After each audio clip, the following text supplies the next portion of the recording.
The Joe Rogan Experience. I was a video game developer in Silicon Valley, and then I became an investor in the video game industry. My background's in computer science. And what happened was after I sold my last video game company back in 2016, so we're talking 7 years ago now, 8 years ago now, and I put on a virtual reality headset and started playing a VR ping pong game.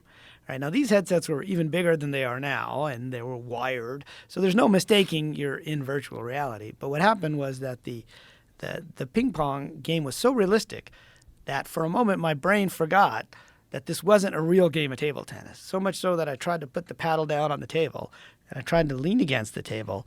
But, of course, there was no table. So the controller fell to the floor, and I almost fell over. I had to do one of these double takes like, oh, wait, I'm just in VR, right? So I started to think about how long would it take us to build something like the Matrix, something that's so immersive that you would forget, right, that you were inside a video game. And so that led me to this idea of the simulation point, which is a kind of technological singularity.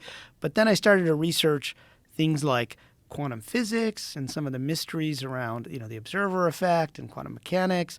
And then I started to look at all the world's religions, and I realized that they're all kind of saying the same thing, which is that there is no physical universe. And so, that led me to the conclusion that we are most likely inside some kind of a computer simulation or a massively multiplayer video game, depending on how you look at it. But where did that